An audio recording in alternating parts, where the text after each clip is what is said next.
Mzansi's Chair at Axolile Notywala, Mayoral Committee Member for Finance, Siseko, Mbandezi, the ANC's Councillor Lwazi, Phakade, and Jama-ah's Party Councillor Advocate Yusuf Dalwai, also with us, all of them joining us via Zoom, and thank you very much for doing so. I suppose let's start with the Mayoral Committee Member for Finance. Thank you very much for having joined us. What is the overall motivation and driver behind this budget, which has built into it additional charges for things like Metro Police deployment and a cleaning levy and so on and so forth? What is the spirit behind those proposals that are now contained in this budget? Good morning. Good morning to you, good morning to the panel members, and good morning to your listeners. We have done an incredible work since the beginning of this term, and I think that we've laid a very good foundation for major infrastructure investments in the city of Cape Town, and for obvious reasons, really. One being that it's a growing city. Two, we want it to be a city with the responding infrastructure to the pressures of the day. So when we consider this budget, we have considered understanding where we're coming from. Hence, this one we've termed it Invest in Hope, because we are making a major groundbreaking capital infrastructure over the next 3 years to close to 40 billion rand. Because you'll understand with that infrastructure investment, you will not be able to generate activate economy that will generate work. You would not be able to have a dignified living areas that would have sewer overflow. So we're making this investment deliberately so that we are able to address those issues, especially in water, in sanitation, in transport, in energy security, and certainly in safety and security as well. So it is a very deliberate balancing act for the growing city. Secondly, we do consider very much the issue of residents' affordability, as we've indicated. Hence, in energy, we have proposed a 2% increase as opposed to 11.57% that Eskom has made. And thirdly, the city has to conform with the National Treasury's reforms. Hence, there has been an introduction of that cleaning, citywide cleaning tariff, because energy, water, and waste has to, as a trading services department, must be able to perform at a position where they are able to sustain themselves and respond to their challenges going forward. So those things then get considered. They got considered, in fact, in this proposed budget. Okay, and look, I think there's a lot to pick out there. So let's try and work our way through all of that. Let me now welcome the ANC's Councillor Lwazi Phakade. Thank you for your time. The essential argument that I'm hearing there from the Mayoral member is that in order for the city to be able to function, to invest in infrastructure, to try and attempt to bring safety, as well as to have the city clean, that cross subsidization is not entirely going to work, and so those that can afford to be able to fork up a little bit of additional levies, that is now going to be the requirement, that in order for them to do that, the money has to come from somewhere. And in this instance, the modeling suggests that it would come from the residents. How does the ANC view this requirement? No, thank you. Thank you for having me. Good morning to you, and good morning to the panel and all the listeners in Cape Town. Look, as the ANC, firstly, we do not believe that this budget is an investment on hope or in the hope in the people of the city of Cape Town. First of all, we can see currently how the economy is currently standing, with people being unable to afford living in Cape Town. So when you say that you are putting on fixed charges while you are increasing electricity, you are increasing water, you're increasing property rates, that cannot be what a budget that informs hope is about. Because this means that the residents who currently cannot afford will continue not being able to afford. We also want to demystify this issue around the electricity. The City of Cape Town is putting on an extra 2% above what Eskom or NERSA, what NERSA has proposed. So it's not true that the city is not going to be increasing electricity. You know, we're also quite disappointed that among all the things that have been happening in the country with the disapproval around the VAT increase, the City of Cape Town is doing exactly the opposite of what they have been saying on the VAT increase, about increasing the economic burden on the people of Cape Town, increasing the economic burden of the general people who want to live in Cape Town. So we do not believe as the ANC that this budget speaks on hope, and it is an investment in the hope of the city, of the people of the city of Cape Town. Thank you.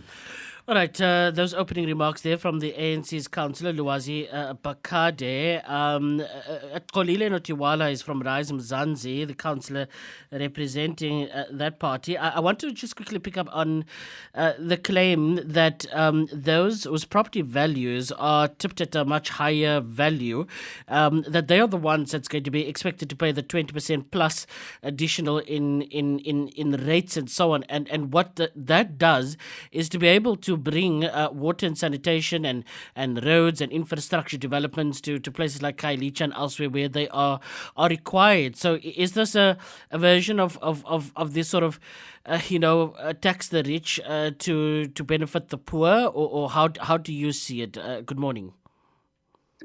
Good morning, and thank you for having me. And good morning to your listeners. I am in council representing the Good Party. So just to clarify that. We are definitely for cross-subsidization, making sure that those who can and are able to pay and can afford to pay, because that's very important, are able to cover for those that do not. The majority of Cape Townians, majority of them who lives in townships and in the Cape Flats, who cannot be able to pay. And that's definitely something we are for. What is currently the issue with this current iteration of the budget, and firstly to agree with Councillor Phakade, it's not the first time the city has overcharging Cape Townians, particularly on electricity charges, above what NERSA has proposed. In the previous years, that's what the city of Cape Town has done. And the issue with the cleaning tariff as well is that it is a double charge, because those who pay rates already have a service charge, a refused service charge within their bills, which they pay per bin. And so this additional cleaning tariff, which also doesn't make sense, because you are being charged per your property, even if you bought your property a long time ago and you are currently unemployed. So that means there's no way of the city telling that you can be able to afford that. And we've had complaints from people in Guguletu, in Khayelitsha, who also have properties but cannot afford because they are poor, they are unemployed. And so linking the cleaning tariff to property is what is also very, very problematic. And the other thing with the budget as well, now that we realize, and it's important for Cape Townians to pay attention to future budgets and participate, because the poor public participation process of the city of Cape Town means that many voices of the residents are not heard. When there was an outcry around these tariffs and these rates, the mayor changed the budget, amended the budget. By law, that means that the budget should go out again for public participation, because now it's a different budget that went out for public participation, which means this budget that will be adopted will be a budget that Cape Townians didn't have a chance to have a say in. Okay, that's interesting because when I put it to the mayor earlier this week around the amendments that were made and my assumption that it would still have gone out for public commentary, that it would have been in tandem. There was no real correction there to say that the second iteration of it didn't quite go to public comment. That's an interesting dynamic certainly to consider. Now, let's bring Jama-ah in for the meantime. The party's council advocate Yusuf Khan Dalwai also on the line with us. Assalamu alaikum to you, councillor. Thank you very much certainly for your time. Another element as part of this budget is a levy to be able to fund the deployment of law enforcement within every single ward. Again, I mean, there is what is a perspective here that, with added law enforcement presence, that it could mitigate crime. And somewhere those salaries would have to be paid for, including the clothing and the vehicles and that sort of thing. That's an additional cost to the city. And, the city now feels that the residents ought to be paying for that. And so I want to just pick up on that key thing with you and then your overall impression around this new iteration of the budget. Shukran, Tashriq. Assalamu alaikum to yourself, the panel. Good morning, and to all the Radio 76 listeners. Thank you for that question, Tashriq. And you rightfully said that there's obviously expenses that's going to be incurred, and the adjustment budget. There are realities to it, and there are economical increases that we cannot avoid. However, we have a situation that the budget is constructed based on a business model, and it's really just to balance books in order to get the income allocated to the various sectors within the local government. But on whose expense? On the expense of our residents, who can barely afford the current budget or the current utilities and rates and water and electricity. It's a struggle.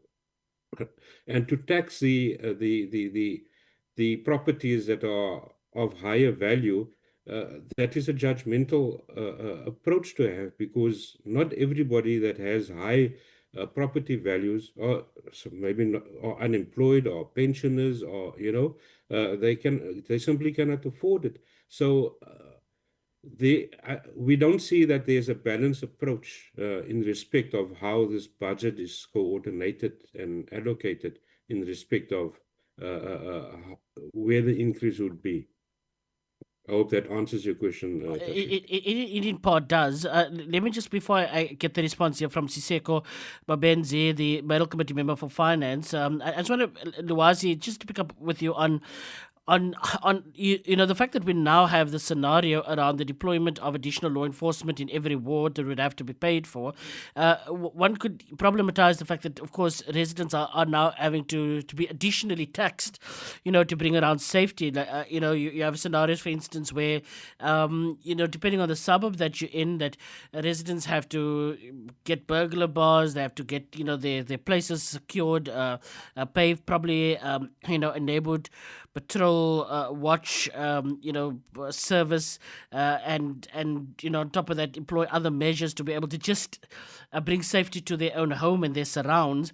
And the hope is that the South African Police Services and others would be able to get on top of providing safety. They've largely failed, to be able to bring about that scenario. And now the city administration is saying that in order for us to be able to do something about that, we need to have greater law enforcement deployment. So we, while on the one end, there are misgivings around having residents pay for it, some would argue it's because of the failures of the police which is a national competency, that we sit with this particular liability now. What's your response to that? Look, I'm of the view that here the city of Cape Town is making its residents pay for their inability or their refusal to work with SAPS. We've seen how the city of Cape Town has been wanting a devolution of the SAPS services into the hands of the city of Cape Town. And this is just to prove that without an approval of working and being in good terms with the city, with the SAPS, we are going to be unable to solve the issue of crime. Now, the residents of Cape Town are being asked to pay more to have law enforcement doing the job that is meant to be doing by SAPS. Ultimately, it's not possible for just the law enforcement to do that job, because at the end of the day, they still have to go through SAPS to deal with issues of crime. So our argument is that here residents should not be made to pay for the inability or the refusal by the city of Cape Town to work hand in hand with the South African police services. It's unfair that I'm going to push back a little bit on that. now- I'm going to push back a little bit on that. Yes. Not that I'm coming to the defense of the locals, but purely guided by what the facts present themselves now. I was on the phone with the police station commander of Mitchell's Plain yesterday on this program, and the provincial commissioner has given the marching orders for greater cooperation with the police. The city would say that the police is the ones that don't want to cooperate, and this, then you have a tit for tat, he said, she said scenario. And the reality is that there is some level of cooperation, but it doesn't negate the fact that our insecurity is born out of the failures of the South African Police Service. That's the fundamental issue here, which is why we sit now with a scenario that requires additional law enforcement presence. Look, we can't negate those failures by SAPS, but what we want to say, on both ends, it's important to work together, because even if we deploy more law enforcement in Cape Town or in the Cape Town townships from the city of Cape Town, paid for by the residents, but if there's no working relationship between the two parties, we are going to be unable to solve the issue of crime here. And that is the argument that we're making, that even before we go on to further increase the money that is paid by residents, we have to be able to establish working grounds between the two parties, which is here the law enforcement in the city of Cape Town and SAPS. As we are saying, as the ANC, that throughout the years, also the city of Cape Town has been claiming that law enforcement is available in all the townships, but mostly in these townships where crimes are happening, we don't see the equal amount of law enforcement agencies being deployed in our communities as opposed to more affluent communities. And that is a problem in itself. Okay, we are looking at the budget that's been delivered by the City of Cape Town earlier this week. The Executive Mayor of Cape Town told Radio 786 that come next week, Thursday, I think, there will be an ordinary council meeting where the budget could come down for a vote. And given the fact that the DA is the majority party there, there's a big expectation that the budget will pass. And in that budget are very difficult,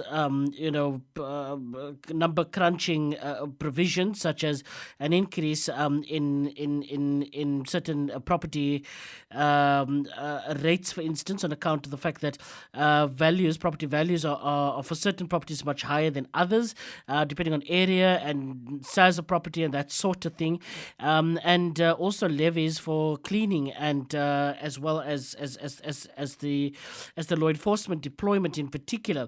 I want to just pick up, Siseko, with you on some of the responses I've heard thus far, and that is that the budget, second iteration of it, has not gone through public participation. I'd like your response to Axolile's contention there, as well as Jama-ah that's highlighting that, together with Axolile and Lwazi, that there are other mechanisms that the city could have employed to be able to find the revenue and not taxing people a lot more. For instance, somebody that lives in a high-valued property doesn't necessarily mean that they're able to afford that. You have scenarios in which the property values are beneath and beyond their control.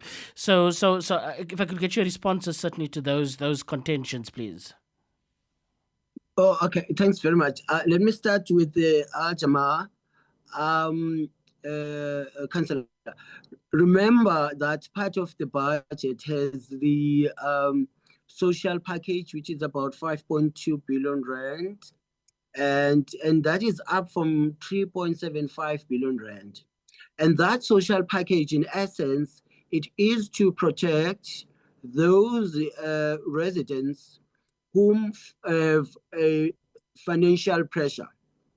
Right, and correctly, as he says, that you would have somebody who had worked for many years and therefore had invested in property, and because of very good governance and investment that the city is doing, the property value appreciates, right? And now they are unable to afford. They've got an affordability problem. So that social package really seeks to respond to that, because I would imagine that those people would be over age of 60, they are retirees, and that is why in the mid of the public participation process of the budget, we then propose to increase the criteria of income of those that can benefit to 27,000 rand.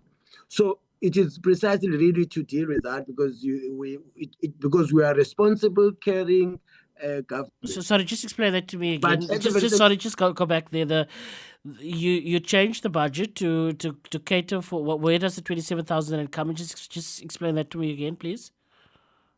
No, okay. Remember, we had, as Councillor Axolile was saying, that there were changes in the budget, and therefore he feels that there should have been another public participation, because I think it was about 2 weeks before the cutoff of the public participation when we announced those changes. Remember, because in the initial draft budget, our social package bracket of an income was 22,000 rand, remember, right? And then we had increased it, remember, that's what I'm talking about, so that it could cater even a bigger number of people. That's the part that I'm responding to Councillor Yusuf, right? Then the public participation part of Councillor Axolile is that really when we had announced those changes and we're 2 weeks into the public participation, and I'm of the view that was sufficient enough for people to comment on the new proposed or amended changes into the budget. And then on the other other issue of police, I think you nip it in the bud. You were on point that the primary responsibility of fighting crime is with national government. And Councillor Lwazi is correct to say we want devolution, because remember, with that devolution comes even deeper pockets of funding, which the city doesn't have, which the national government has. And now we are pressured in our communities due to crime, and the city cannot fold its arms and wait for national government to do a meaningful intervention. So we are doing that. That is why in this budget, there is a proposal of an additional law enforcement officers of about, I think, 700 rand. And so that each ward is largely covered. And also, if you remember and you know this, that even the deployment of law enforcement is driven by statistics and data where it shows there's high crime in the area. So it is not deployed in areas where it's not needed. And those areas like Kraaifontein, Nyanga, Mfuleni, Khayelitsha are not affluent areas. So the deployment speaks to crime that comes through. So I'm saying it is a responsibility that we take, because the national government, unfortunately, is not coming to the party. I'm not going to get into the corporations and all of that, but because on principle, if we had the devolution, we could have a deeper pockets and more funding to respond to crime. And this is the bit we are doing as the city of Cape Town.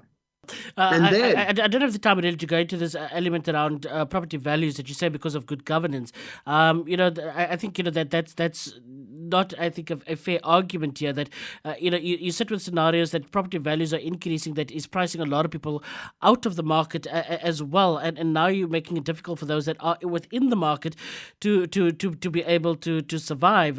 When the city is pushed on this issue, then it says, well, we do not control this particular element around how these properties are rated, etc. And then you have this very fictitious way in which agents do inflate the value of the market market to the point that, it makes it difficult for people to gain entry into the market, and by virtue making Cape Town a lot more expensive. And even if your values of your property have increased, I don't feel safer in my communities. I have not seen, a great deal of development that would back up, the sort of property rates and things that is being paid. And so I think, there could be some sort of pushback on that front. But let me go back to Axolile. I'm certain that you have... Can I just okay, quickly, go for it quickly. Quickly, because it is important. And because remember, good governance encapsulates the investment that government does. It's not about an issue of compliance. It's about what the municipality is doing in its municipality in terms of infrastructure investment, in terms of wastewater treatment plants that are working, and everything else that makes the market to respond positively. Because if you compare Joburg and Cape Town and Durban, which we should compare, you would then realize that the appreciation of value, of property value in Cape Town is very much favorable than it is in those areas. And correctly so, because things are falling apart there. So nobody would want to invest or buy property in an area where Bree Street has in Joburg had the best, and it's 2 years now, it hasn't been fixed. And there's no water in Joburg, not because the dams are empty, but because the infrastructure is failing. So nobody would want to buy property there. So I'm saying to try to clarify for you that it is precisely because of a deliberate investment in infrastructure in our area, in our city, that also is related to the appreciation of value of the residents in Cape Town. I take that. Axolile, over to you. Thank you very much. So I think one thing that is important to note in terms of the policing issue, one is that this deployment that the city is talking about is of metro police, not law enforcement. Law enforcement is already deployed, and we know the Western Cape province funds primarily that, and we know current Premier Alan Winde admitted to saying, we took this money from education and health and we sent it to law enforcement. That was in 2019. And the rate of crime in Cape Town hasn't changed. 5 years later or 6 years later now, there hasn't been a change in terms of the murder rate. Cape Town still is #1 in terms of the murder rate in the country. So that to me is wasteful expenditure. Now we're going to have more metro police. So now we're talking about SAPS, we're talking about law enforcement, we're talking about metro police. And we've seen that the over-policing doesn't necessarily change crime. What would change crime in these communities, we believe, is investment in skills development for young people in particular, in sports and recreation, and in drug rehabilitation. You see very little of that in Cape Town's budget. All you're seeing is the over-policing of these communities, where it doesn't change the bottom line in terms of the crime. You can look at the crime statistics. Then the upcoming crime statistics will also tell you that gang violence is a problem, and just trying to solve it through policing is not going to help. What the city should be doing is that the problem with SAPS is the irrational distribution of resources. Places such as Sea Point have far higher police than places such as Manenberg and Cape Town. And that's, of course, because of a formula that is used by national government. That's what the DA should be fighting, so that formula produces rational and equity in terms of distribution of police resources, not the way in which the DA is currently doing. And I want to challenge the councillor Mbandezi again to say, in Nelson Mandela Bay, this current issue of the budget participation was challenged because once there are amendments, you're supposed to redraft the whole budget, not just write an opinion piece and say, this is what we've changed, as the mayor has said. Redraft the whole budget, because in my portfolio committee, the DA councillors voted for an increase in rents in some of the CRU, community residential units, because the DA is saying people pay far lower rates here. And that means that's also an amendment of the budget, because that is a revenue mechanism that now the DA will impose, because they are increasing rents. And that happens during the public participation process, but Cape Townians don't know about that. And that's what becomes important about public participation and getting the draft budget out again so that people can comment on the entirety of the budget, because whatever changes is made in one section, it will affect the rest of the budget. That's what we are saying as the Good Party. Which I'm certain will probably form part of the debate on whether the vote on the budget can go ahead to begin with. Advocate Yusuf, I know you have to run very, very shortly. Just your response to the claim that because a good ship is being run here in the city of Cape Town, those things cost money, property values increase, and there's a demand to keep up with the delivery of service, and that includes safety, cleaning, and so on. And it's par for the cause of running a good ship. Or what's your response there too? Thank you, Tashrik. If I can also just respond to Councillor Siseko's statements regarding the social packages. I just want to place on the record, the residents are aware of the indigent relief applications as it currently stands. But let's be honest, Tashrik, many households earning above the indigent threshold still cannot afford to make ends meet. These residents actually fall through the crack. So the technical term indigent, the way the city defines it, people are still struggling. And we have situations on a daily basis where residents are reporting that the city is piggybacking on the electricity box, on the electricity meters, and penalizing them. And, if they purchase a 100 Rand worth of units, they only get 10 Rands worth because the arrears has been settled first. We understand the business model, but we also need to be humane in our approach where the residents are concerned when it comes to utility services. And yes, the budget, like I said in the beginning, makes sense in terms of the business model. We need law enforcement. We're living in a crime-ridden society, but the city simply needs to find the money elsewhere and not tax our residents for it. Thank you, Tashrik. Okay, I want to hear a response to that. So the money is then being found somewhere, somehow, in a different way. Is the contention there?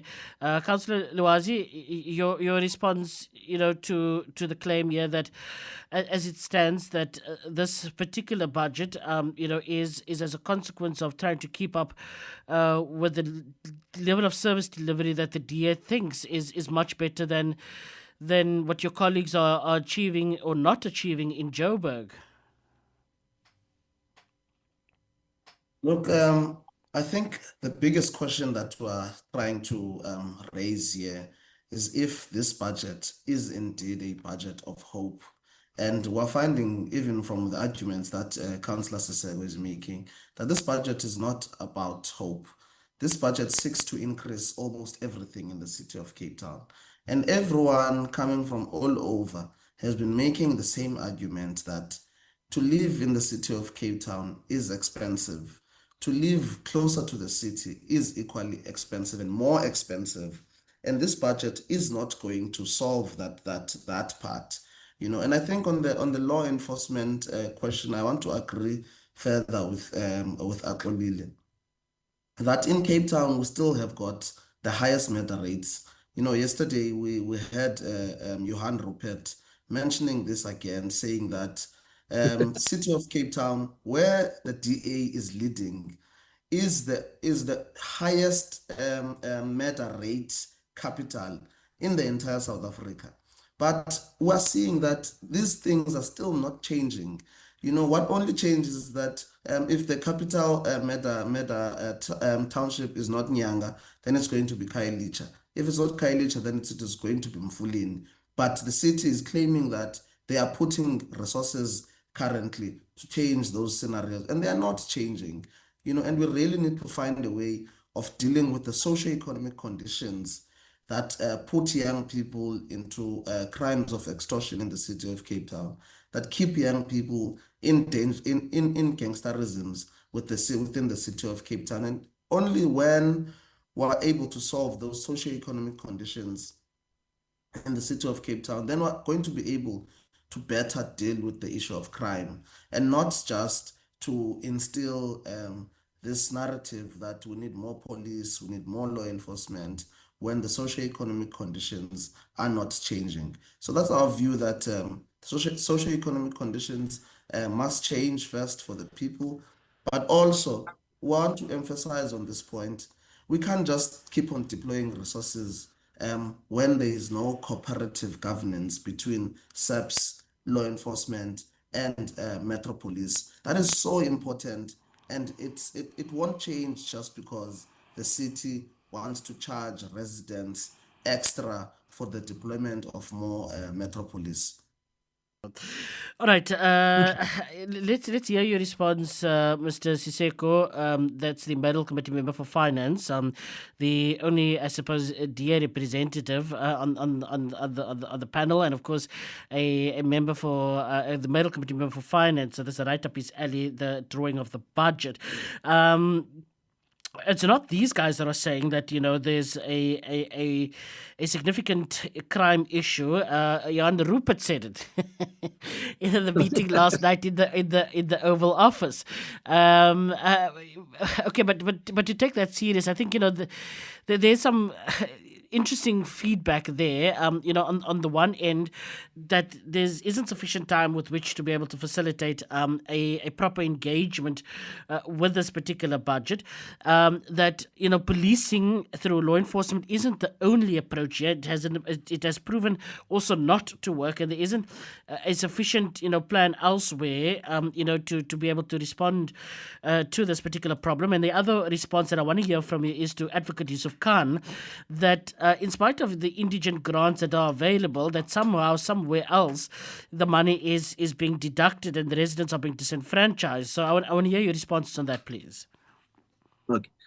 Well, thanks very much. Look, I think the issue of law enforcement and policing, maybe you need to have some time with it, with the people that are better equipped in terms of what's happening in that space, but and why it is important for us to make the investment we're making in the law enforcement space. I think JP or Navashe, they've been better equipped to dissect that. But what I do know is that the latest stats that came out, Port Elizabeth, I think, was number one because there's a problem of crime. Eastern Cape, in fact, is number one. It's Eastern Cape, followed by KZN, and then the Western Cape. Yes, Councillor Lwazi, you need to check it. Eastern Cape has that problem. And as for really what was said in the Oval Office, I didn't see it, but I can tell you one thing, that there's a lot of not true things that were said in the Oval Office. So I can't really grab the one, this, and so on, because there's a number of things that were said in the Oval Office that were quite not correct. Then I think the very important issue for us to understand, in fact, to Councillor Yusuf, we have increased the qualifying amount to 27,000 rand, from 22,000 rand income in a household to 27,000 rand. So I'm not sure to what amount must we push it so that it becomes acceptable. And we have increased our allocation of 3.52 billion to 5.2 billion. Because this is to assist residents who are finding difficult to meet their monthly obligation of paying for rates and taxes and all of those kinds of services that the municipality provides. And people who do come forward and apply, they enjoy those benefits. So the residents that are really finding it difficult, they've got to come to the cash office and apply. That's precisely the reason we've made the provision to assist individuals, residents who are finding it difficult to make that monthly obligation. So it is really, really important. Sure. And then I think the fundamental for me and the takeaway for me for this budget is a deliberate investment of 16.5 billion rand in water and sanitation. in water and sanitation. Councillor Lwazi knows as much as I do. Councillor Axolile knows as much as I do. Councillor Yusuf knows as much as I do. That in some areas in Cape Town, we've got a problem of sewer. Councillor Lwazi knows in Langa. So you've got to respond because it speaks to the dignity of people who are staying there. We can't have people walking over a sewer. So it's a deliberate investment that we're making in water and sanitation. It's deliberate so that people live in dignity. Okay? Yeah. Secondly, the 2.6 billion rand investment in roads and infrastructure. You know it, they see it. You go in Mitchell's Plain as a Berman, you go to Kailicha, Lansdowne Road up to Claremont. It is to deal with the issue of transport costs to those residents that are working and who've got a problem of working for transport. It's a deliberate investment because we've got to respond to it. So what I'm trying to illustrate to you is that when we make this decision and thinking and planning, you want to make a meaningful impact to a resident. And that meaningful impact comes with an investment. We can't, and they correctly say that there has to be socio-economic interventions, but the best socio-economic intervention is to get a young person out of drugs and gangs into work. And you do that by investing in infrastructure so that people get employed, so that a young person lives and becomes a better person by employment, not by handouts. Siseko, by I hear I'm you. saying to you I hear that you. it is therefore important for all of us to support this budget because it seeks to intervene in a way that would make Cape Town better, as it is better than other cities. Certainly it is very better. We want to make it the best. So I urge my colleagues to support the budget. All right, it'll come down to a vote next week. And talking ahead of that vote, we had Siseko Mbandezi, the Mayoral Committee member for Finance, also a councillor for the Democratic Alliance. Also on the program is the Goods Axolile Notywala, the ANC's councillor Lwazi Phakade, and Al Jama-ah's party councillor Advocate Yusuf. Thank you, Dalwai. Thank you very much for having joined us. I know that a lot of you would have wanted to respond, but we have only limited time, so we're going to have to wrap it up there. Thank you very much.